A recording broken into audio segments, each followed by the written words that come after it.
Hello. This video is about how you get started with Nexus, how you can integrate your shop with it so that you can start playing around with building workflows. I'm going to show some example workflows, but the main purpose of this video is just to help you get started from the beginning. So a core piece of this is making sure you have an environment which you're happy to connect with Nexus.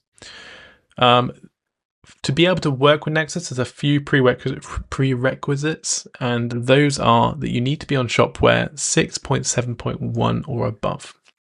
So my shop is on 6.7.10 currently, so I know I can use Nexus.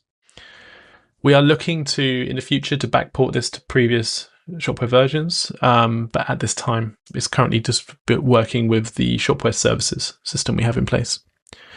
So my environment has a number of products and information available in it, so I know it's something I can actually use to sort of create workflows so that will simulate something I need in my production environment.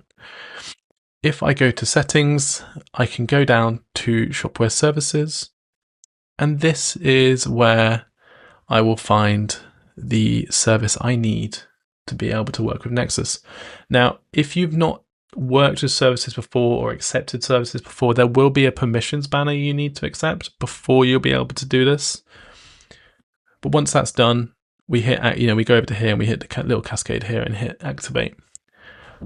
There's one extra step you need to make sure is in place to make sure that you're going to be able to connect with your shop in Nexus, and that is within the Shopware account itself. So if I go over to Shopware account, and I'm going to log in with my Shopware account. I'm going to head over. I can see here that I'm part of different organizations. So I'm going to I'm doing this with my SAM Nexus demo company, but make sure you have the company which you want the environment to be in selected. And then we're going to head over to shops. Now in my shops, I can see that I've got a couple different environments here, and it's actually using the full domain of those shops. That's exactly what I've got here. So I just need to make sure that environment's live in here. Once that's done, we're going to log in. Going to log in with my Shopware account that I've just been using. And once that's done, I can see here that I've landed in Nexus. Now, if this is the first time you've logged in, you'll probably log into like a test workflow, and it will look at something like this. There'll be a couple of, different nodes in place that you can work with.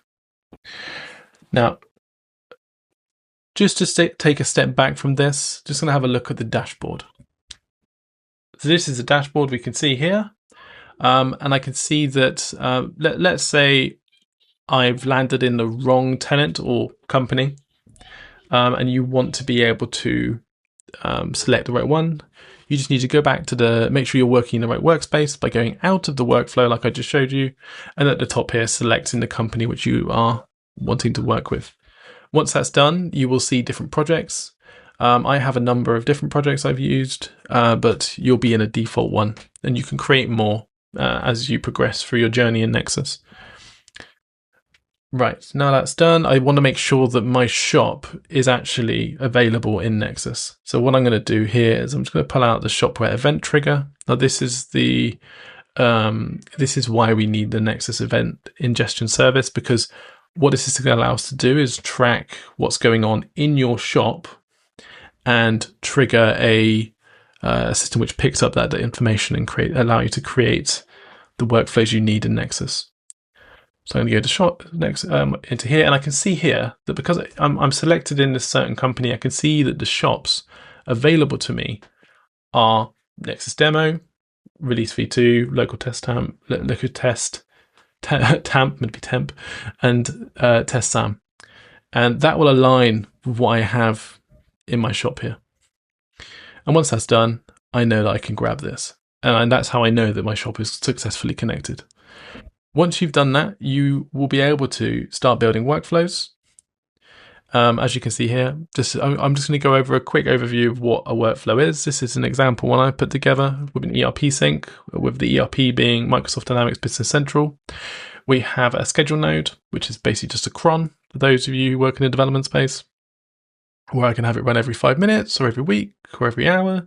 And I can sort of set up how often I want this to run. So I'm running this at 4 a.m. on a Sunday.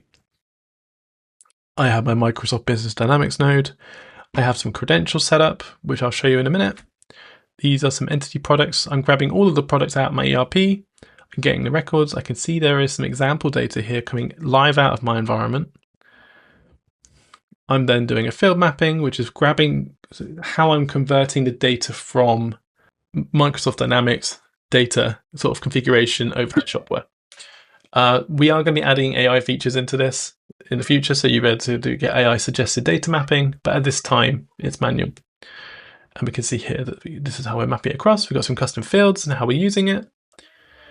And once I'm happy with this configuration, if it's something I want to use again, I can actually save the template and I can call it test free. And then I can go into my configurations and switch around the mapping I'm working with. And then hit save. And then I have the data that will flow into my shop.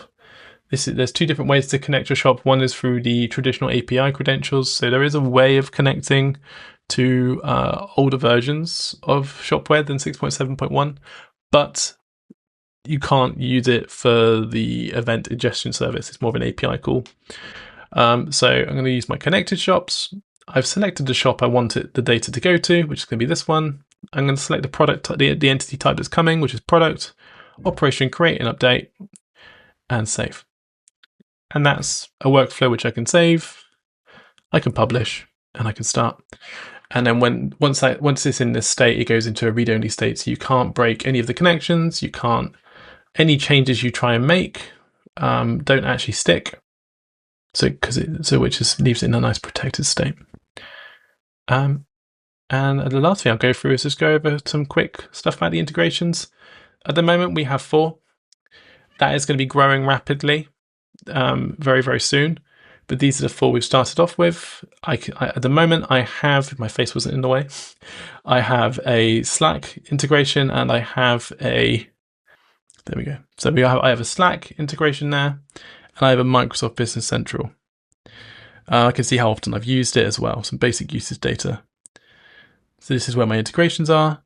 I've got some project information. So if I'm splitting my workflows by project or by brand or category, I can split them this way. I have some user management, so I can control who has access, and I can actually invite other users to my space as well.